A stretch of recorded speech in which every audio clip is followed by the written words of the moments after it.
us. I will now request and hand over the control to Abhinavji. Abhinavji, over to you. Thank you very much, Anuragji. Jess, good afternoon, one and all. I'd also like to extend my thanks for the ability and the opportunity to share my thoughts with you all. I hope I'm able to help us all, including myself, think through this very important topic a little more clearly and a little more with a little more depth, so that we can all live our lives in a much more balanced way. For me personally, as Anuragji mentioned, I am an engineer. And actually, it was just the other week that on my way to work, I was thinking to myself, I do this 5 days a week. I maybe take 4 weeks off during the year. What is this activity work? And I dedicate so much of my time and so much of my energy to it. What exactly am I achieving at work, and where does it fit into the picture of my life and into the bigger picture of life itself? And as I thought about it more, I started to realize that work means different things to different people. To some, it is a means of survival, a means of acquiring the funds they require to live their lives. To some who are privileged enough to have a baseline to support themselves and their families, work is a way to practice their craftsmanship, to practice their skills, to practice their training, and contribute to society. And so work has a very noble and great need in society. Often we look at work as just a means of acquiring wealth. And of course, this is very important in our lives. However, we must realize that there is a very noble reason that work came to be. If we look at the history of humanity itself, as civilizations formed and as we had a more stable way to actually acquire resources such as food and water, a lot of the kind of work we used to do, such as hunting and gathering, became less important, and we were able to specialize and do different things like carpentry, architecture, cooking, education, teaching, many different things. However, what has happened over time, and what we all realize in the world we live in today, is that the sheer amount of information we take in and the pace at which we live has made it so that work and life has become very indistinguishable. Work and life has very much become one. And as Anuragji mentioned, and as we all experience, it has become very difficult to separate work from life. So, having spoken a bit about work, let's now look quickly at life, at what this life and the journey of life is really about in a spiritual context. So if we look at what the rishis have told us and at what the knowledge of Vihangam Yoga itself tells us, life has four main goals: dharma, arth, kam, and moksha. In order, very briefly, each of these have a very important place in living a complete and balanced life. Dharma relates to living a life which is principled, in which the decisions we take, the actions we take, are all guided by a set of principles which are spiritual in nature. Arth relates to the acquisition of wealth and the acquisition of resources so that we can live a life on this earth which is of comfort and not lacking of resources. Kam relates to our desires, to the meeting of our desires. And moksha, which is the most important end goal of our life, relates to the freeing ourselves from all cycles, one of which, and the most important of which, is the cycle of life and death. So if we look at the institution of work, and we look at the spiritual definition of life, we see that both require time, both require patience, but most importantly, both are constantly at odds with each other in our current lifestyle. In order to progress spiritually, do we need to stop working? In order to progress professionally, do we need to cut out our spiritual life? Is the question. And Vihangam Yoga very emphatically says that is not the case. In order to truly practice your spirituality, Vihangam Yoga actually says, go out in the world. Go out in the world and show the world just how balanced you can be and how to live this life in a way which is always spiritual and is always impactful to society. So, where do we really fall into the trap? The trap is very simple. We may think 9 to 5 are my working hours, and after that, I'm at home and I'm comfortable, I'm relaxed. That's my life. However, more often than not, what happens is we come home and we are still thinking about work, or we wake up and the first thing we think about is work. We look at our phones, we see the emails we received the day before, we start thinking about those meetings we have to prepare for, and our entire day becomes about work. So what does Vihangam Yoga have to say about this? Well, to diagnose the problem, Vihangam Yoga very simply says that what you need to control and what you need to be aware of is where your conscious energy is leading you and where it is focused. When we meditate, our entire focus and the entire aim of the practice is to take our conscious energy and focus it at a point, depending on, which meditation we are practicing, which stage of meditation we are practicing. When it comes to life itself, Vihangam Yoga says work-life balance is achievable, and work-life balance is a subset of the larger problem of achieving balance in all aspects of life. Work, life, family, there are so many different aspects to the life of a human being. And so, to control our conscious energy, what can we do? And what does it mean? What does conscious energy actually mean? Well, if we look at what we do at work, we are interacting with people, we are interacting with information, we are constantly forming an interface between what is inside of us and the things which are outside of us. And in that sense, the optimization which we need to do and the reflection we need to do is related to those things that are on the inside of us. By controlling and by making the inside of us more efficient, we can obviously become more efficient at work, but we can also become aware of when we are working and when we are not working. To give an analogy, which may make this a little clearer, we can think of our day and say, okay, let's say that I have 120 points of energy for the day. With every action I take on the outside, some of those points are lost. Some energy is consumed. And so as time goes on during the day, more and more of my energy will be lost.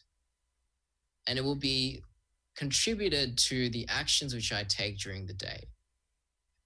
The only way we can regain this energy is obviously by taking a break. But more importantly, in a spiritual context, the only way in which we can regain this energy is by performing 3 very important acts known as seva, satsang, and sadhana. Sadhana is something which we all are very aware of. It is the practice of meditation. Satsang is what we are doing right now. It is the process of thinking about the truth, philosophizing upon the truth. What is life? What is work? Thinking through these things so that we have a better understanding of where to place ourselves in the world. And lastly, there is seva, where we contribute to society at large by doing small things and allowing those small things to have a large impact on the people around us. So, in thinking through these things, what we must realize is that it's all a matter of balance. We cannot live a life where we do not work. we can also not live a life where all we do is think about our spiritual progress, because we must participate in the world, we must participate in society. And so the balance which we must achieve is we must live in a way which is attached but detached, minimum but maximum. And in saying that, what I mean is the practice of Vihangam Yoga, the most important thing it gives us is the ability to reflect in a way which is truly effortless. Before someone even gives you feedback about how you spoke, how you thought about something, you will be able to say to yourself, hey, I think maybe I could have done that differently. I think maybe I could have thought through that a little differently. And this feedback mechanism is one of the most key ways in which we can be clear about the way in which we are spending our energy through the day. And we can choose and be clear on just how much energy we need to spend on certain things. Sometimes the reality is work does get busy. But if we are clear on the way in which we are presenting ourselves and in the way that our energy is being consumed, then we will always have the ability to balance work with life. In in uh, in my closing statement, I'd just like to talk about the the importance of thinking about conscious energy in a very dedicated way. As spiritual seekers, it is extremely important we think through the way in which we spend our conscious energy. To be extremely specific, the conscious energy which I am speaking about, the concept, is known as surati in the knowledge of spirituality, in the knowledge of Vihangam Yoga. Now, without going into it too deeply, because as we all know, every concept in spirituality is an ocean. But without, going in too deeply, the concept is very simple. The rishis, when they thought through, how we interact with the world, what they realized was before we do anything on the outside, that action must exist in some form on the inside of us. Before I raise my hand, I will think to myself, I want to answer the question the teacher asked me. So there is a link. Everything on the outside is linked to something on the inside. So by definition, if we optimize the inside, we can optimize what we do on the outside. Now, as they looked inside, they realized and they traced back to a few different entities, many of which we already know: the mind, the soul, and of course, everything beyond. However, the most important thing that we must remember is that what is driving us, what is driving our body, what is driving our mind is one source of energy, which is the soul. And the name of that energy, the name given to that energy when it is used by these different faculties is surati, is conscious energy. And so in thinking about work-life balance, or in thinking about balance in general, what we must reflect on is, where is my energy being spent? What am I thinking about? I just got home half an hour ago. Am I actually at home? Or am I still at work? I am at work now. It's 9 a.m. But am I actually at work, or am I still at home? This practice of concentration, of focus, of reflection is one which becomes indeed very effortless and very straightforward to a practitioner of Vihangam Yoga. And so my main urge to you all and my main message to you all, which I hope I've been able to convey, is that work-life balance is definitely achievable. However, it does take a pledge. And that pledge is very simple. When I am at work, I am at work. When I am not at work, I am not at work. I am living a life where I am progressing myself spiritually. How will I do that? 3 main ways: seva, satsang, sadhana. And so through this process, hopefully what we will be able to do is not only contribute to our spiritual well being, but more importantly and more effectively also contribute better to our colleagues, build a more positive environment, a positive vibe, a positive energy around us that not only transforms our own well being and our own physical and mental health, but also transforms the lives of those around us. So, thank you very much, and I hope I've been able to clarify some of these concepts. Thank you. I'll hand it back to you, Anuragji. Thank you. Thanks a lot. Thank you very much, Avinaji, for this wonderful insight that we all just received from you. Yes, indeed, the concept itself is not a 15-minute session. However, I really thank you for the way you have put forward the mix of the work-life balance and how it can be achieved via practicing yoga, by practicing Vihangam Yoga. I already see questions from the seekers. I have received around 5 to 6 questions, and to some extent, directly or indirectly, your lecture has pointed out to the answers of many. But we will have a more detailed look on all of them in the coming part of the session. And for the session, I will now invite Vijayji also from the USA to join us. I hope Vijayji, my audio is clear to you. And uh, of course, I will also take Abhinavji during this session. So I'll be directing the questions to both of you as and when required. So, so both the speakers, I hope the audio is very clear, and we'll go ahead with this particular session now. The first question of the day, is from the seeker, and the seeker says, I think it has been typed in two comments. The seeker says, work, life, and family. I love my family, of course, but when I return from work, I cannot take out myself from the temptation of thinking about the work. How do I get out of this temptation? I like this temptation, so I doesn't allow it to go away, but want to give time to family also.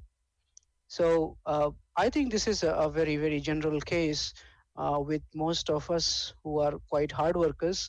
So the seeker is basically looking for an answer where he wants to get away with the temptation of work when he is at home.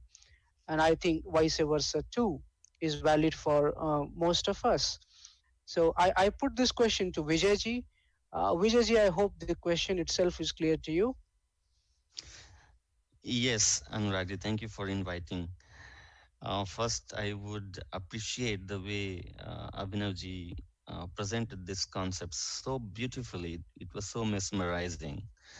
And so we don't need to go into that aspect what Abhinavji mentioned, that when you are at work, you have to master the art of being at work. And when you are with family or with your life, then you are not working. Uh, Here, the main question is about temptations. It's not about anything else. It's just about temptations. And this is where we must understand that temptations, what is in the root of temptations? In the root of temptations is rag. The Rishi said that when you follow something which you have already experienced and your consciousness is just attached to it, you are getting driven into it again and again. That's what is called rag. So obviously, to deal with temptations, to deal with rag, we need to do something which will go against it, meaning, or rather, which will control it. So the main reason for this is the attachment. When you're too attached to certain thing, you always get driven into it despite you don't want to be there. The beautiful thing about Vihangam Yoga meditation is that it directly deals with exactly the same thing in the very first stage of meditation. When every day you practice meditation, you are exactly working on taking your consciousness away from everything else and making it focus at just one point. And good thing about meditation, Vihangam Yoga first stage meditation is that it does not happen blindfolded. You just don't close your eyes and let things happen and you just be the observer. It is not like that. Sadhgurudev very beautifully explained that the beginning of meditation is the control over mind. I mean, before you have control over your mind, meditation doesn't begin. The pre stage of meditation is controlling the mind, which is dharana. And the initial stages of meditation is about dharana. And more you become good at dharana, it is exactly going to deal with your temptations because you will be in charge of your mind. You don't want to let mind drive your consciousness to unnecessary thing, which is the foundation of Vihangam Yoga practice. So in few words, I would say that it is just about the practice. More you practice Vihangam Yoga meditation, automatically you will get control over your raga, meaning your attachments will all will automatically get broken and you'll be focused on the things that you want to focus. If Abhinavji wants to add something more because he's so good at it, I welcome him to add. Thank you. Thank you for the kind words, VAG. I'd say the same back to you, to be honest. So all I would really add is, as VJG said, the key word in that question really is temptation. And as we discussed earlier, one of the key goals of the spiritual lifestyle is to achieve moksha, which is not only freedom from the cycle of life and death, but all cycles. And so if we allow ourselves to be tempted into something, then what we are allowing ourselves to kind of become entrapped in is another cycle. And we must break free of that cycle in some way. And one of the ways in which we can do this, as Vijay very, very beautifully explained, is we can counterbalance some of the forces which are acting on us. If we know that the force of work is acting on us, and we know the attributes of work which are driving us towards work, we can think through it and think, okay, am I thinking about work because I enjoy work? Am I thinking about work because I'm fearing what is going to happen tomorrow? Or am I fearing what I did today? And by reflecting on these things, we can come to a conclusion which breaks us free from the cycle. And of course, the means to do this, the means of this reflection is always going to be the ancient practice which the rishis gave us, which is meditation. So that's the few words I would add there. Yeah, thanks to both Avinoji and Vijayji.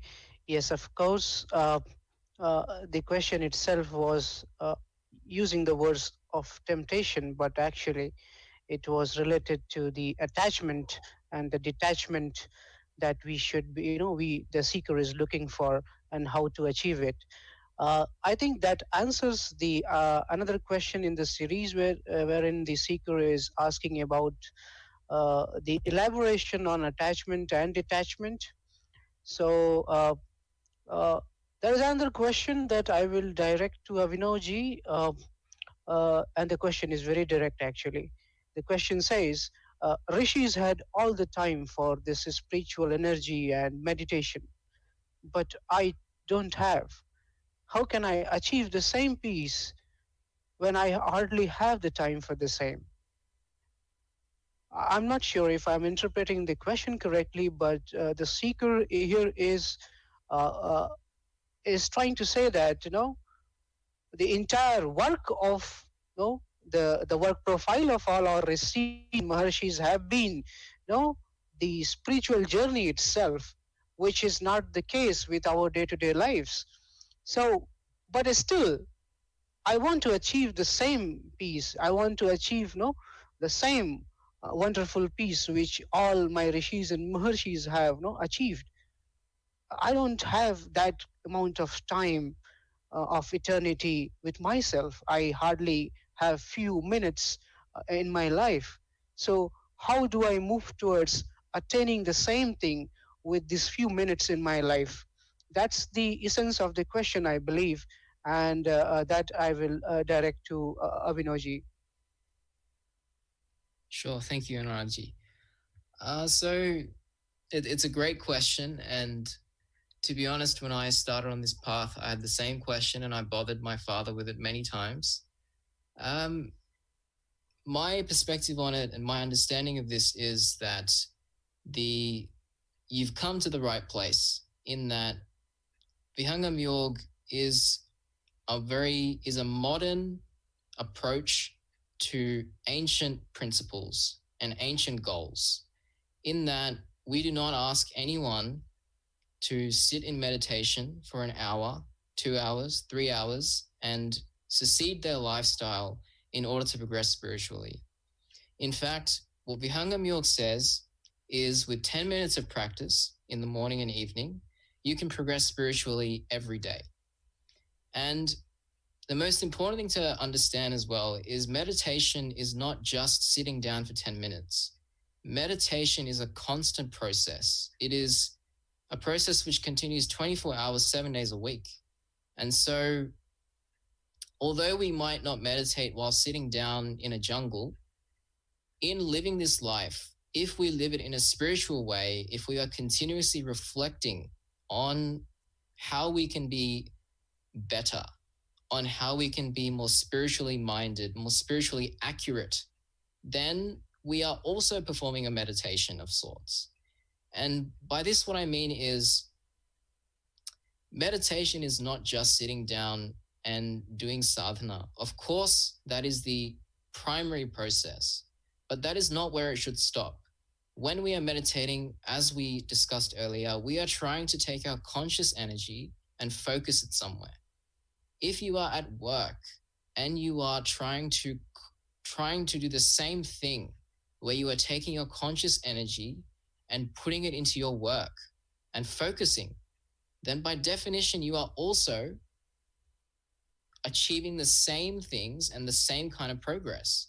It is a constant battle against the mind, a constant battle against Maya.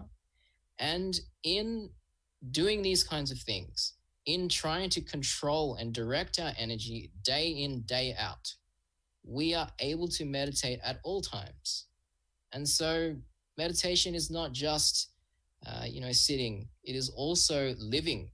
And if you look at it in one way, the beauty of living in the world while trying to progress spiritually is you get a lot of challenges, a lot of obstacles, and a lot of chances to test yourself.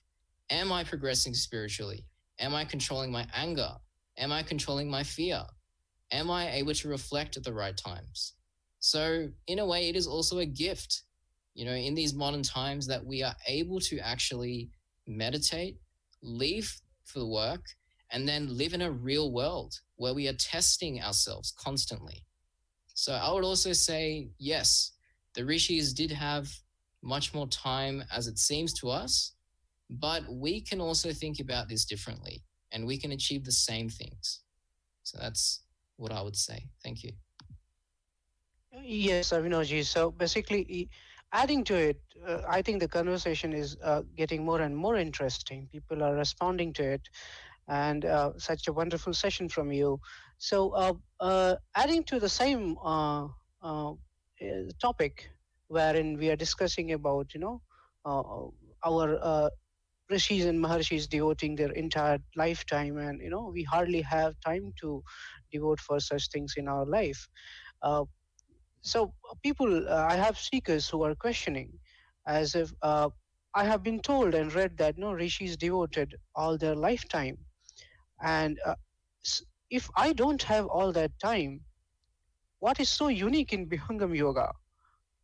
uh, that the keyword being unique, I would emphasize what is so unique in Vihangam Yoga that can help me achieve the same in the time I have. In the time I have, that's the wordings from the seeker's questions. So basically, I would request Vijayji if you can enlighten us about the uniqueness of Vihangam Yoga as to why and what is so unique here that enables an entity to achieve the same thing, uh, for which an entire lifetime doesn't need to be spent in a jungle or in a forest or in a mountain. Vijayji, over to you. Thank you, Anuragji. First of all, I must clarify that in ancient time, the kind of picture that we have made for rishis and sages are that they are secluded and away from worldly life, which is not truly the case for every rishis, because rishis are of two types. One that are secluded, brahmachari, and then there are who are grihast sant, and then there are rishis like Rishi Manu, Janak, who are king also of their kingdom. So if we have made a concept that ancient rishis have been always secluded and they have not been engaging into the social life, worldly life, I want to break that concept first. We have read about Manusmriti, right, which describe how a human being should be. What are the 10 righteous duties, dharma of a human being? This has been described by none other than King Manu, who was a rishi as well. King Janak, we have definitely heard him and seen him in serial Ramayan, right? That King Janak was also a rishi. So rishi is equally engaged in their daily life and still they got the wisdom. So let's first break that concept. And then, secondly, yes, I would still say that I agree that people are too busy today because people are into race now. And usually there are certain compulsions which people are not able to avoid, not able to manage. Because of that, we think that we are in bondage, we are caught into certain thing which is driving us away from the useful life.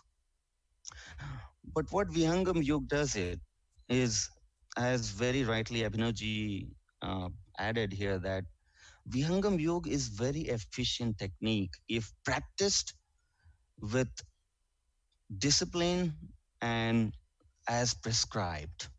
Sadgudev, in his Udghosh, says, the founder of Vihangam Yoga, Sadguru Sudafal Devji Maharaj, writes in Udghosh, अद्भुत मार्ग योग विहंगम मैं तुमको बतलाऊंगा यदि विधिवत तुम साधन करियो अमर लोक पहुंचाऊंगा. The thing to notice here is, in just though the Udghosh is of several other lines, but I'm just taking the first two lines. The things to notice here is that Vihangam Yoga is not just a philosophy and something that goes abstract without any rules and regulations, without any discipline, without any theory. It is not like that.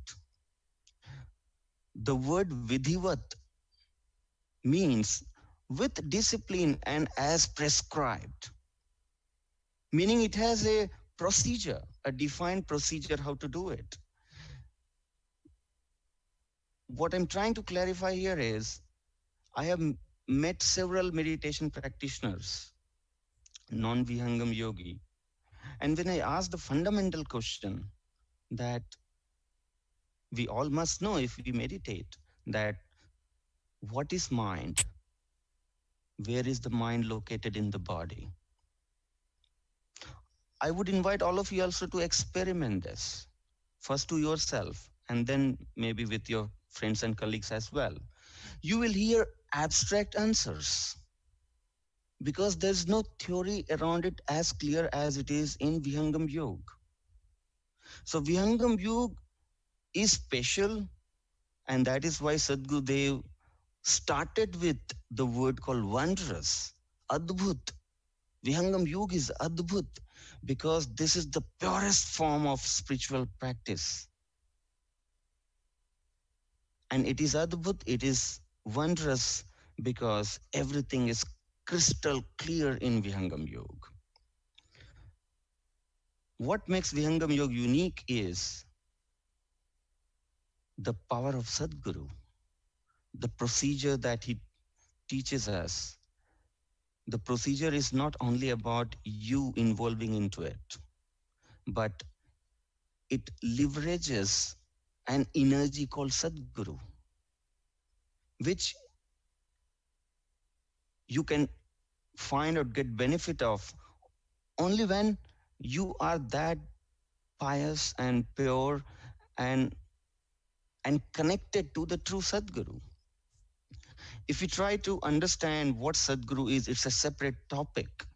But the unique factor of Vihangam Yoga practice is that in every stages of practice, the first and foremost thing that is told in Vihangam Yoga practice is that remember Sadguru first at your point of concentration. And when you remember Sadguru at the point of concentration, you develop the required ingredient within you for Sadguru energy to work with you. So the Udghosh, the proclamation that I said, makes it even more clearer. It says, अद्भुत मार्ग योग विहंगम मैं तुमको बतलाऊंगा यदि विधिवत तुम साधन करियो अमर लोक पहुंचाऊंगा. So who will do it for you? It is Sadguru. You just do as prescribed. But the doer in Vihangam Yogi is Sadguru. You just be there. I would let other speakers to add on to it.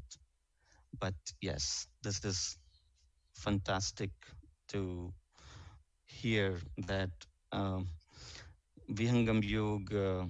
I mean, for me, it is a blessing because it is only because of Vihangam Yoga that I'm able to balance my life so efficiently, even in busy life, with work, with life, with family. Over to you, Anuragji. Thank you, Vijayji. That was indeed a wonderful explanation, and it covered almost the summary of the entire session. So, yes, my dear friend, time without spending something, you don't get anything. So, if at all you need to get in touch with that peace, with that energy, all that you need to do is to just practice, as Vijayji said, the procedure, the sadhana laid down by Swamiji himself. With that, I again thank all the speakers of the day who made this a wonderful session. Especially thank you to the mesmerizing session from Abhinavji. Thanks a lot. And uh, we will be live again at the same time next week. So please be tuned for it. And thank you again. Thanks a lot. Jai Sadhguru Dev to all. And I wish you a good health, a great health, and a prosperous life. Jai Sadhguru Dev. Jai Sadhguru Dev to all.